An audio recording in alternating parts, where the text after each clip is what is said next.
अस्सलाम वालेकुम dear viewers, ये आज हमने 3 किलोवाट सिस्टम कर दिया है। ये जो है ना हमारा चेंजूअर हो गया। ये बाज़ार में किए ये चेक मीटर है, ठीक है। ये चेंजूअर हो गया। अगर सेंटर में करते हो तो जनरेटर स्टार्ट होगा, ठीक है। नीचे करते हो तो इसका कोई ज़रूरत नहीं, बाईपास बिजली हो गया, ठीक है। ये जो है हमारा बिजली का ब्रेकर है। ये जब ऑन करते हैं तो ये जो है ना वापडा पे चलेगा, सोलर नहीं होगा तब। ये दूसरा ब्रेकर हमारा लोड का है। ये जो है ना हमारा डीसी पैनल से आया है, सोलर पैनल से। ये हमारा प्रोटेक्शन वोल्टेज प्रोटेक्शन है, लेकिन अभी बिजली नहीं है, इसका अभी सेटिंग करेंगे हम। ये हमारा अभी बिजली आ रहा है। ये हमने 24 वाट बैटरी दो लगाए, ट्यूबलर बैटरी है, दो 24 वाट पे किए सीरीज़ पे।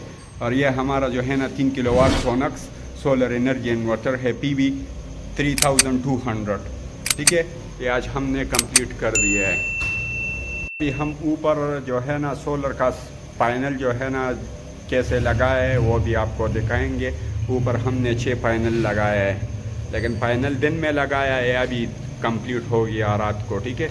अभी ये 2 वायर है, ये 2 वायर ये अभी हम ये चेक मीटर से लगाएंगे, लेकिन चेक मीटर अभी जो है ना पावर नहीं है, वापडा नहीं है, तो इसलिए जो है ना वापडे के लिए इंतज़ार कर रहा है। ये हमारा 3 किलोवाट सिस्टम है। ये हमने 6 पैनल लगा दिया 585 वाट का। 3 किलोवाट सेटिंग कर रहा है, 3 किलोवाट सिस्टम। ये जो है ना ये 2 पैनल, ये पूरा 6 पैनल है, ये पूरा सीरीज़ में हमने लगा दिया। ये 3 स्ट्रक्चर बना है। ये जो है ना हमारे साथ पुराना घर में जो है ना 6 किलोवाट सिस्टम लगा दिया, तो ये इधर जो है ना शॉप पे लेके आए, तो ये स्टैंड पड़े थे, तो इसलिए हमने स्ट्रक्चर नहीं बनाया। तो इसका जो है ना इसका माइनस और इसका प्लस, फिर इसका माइनस इसका प्लस, फिर उसका माइनस इसका प्लस, ये हमने पूरा सीरीज़ में लगाया है।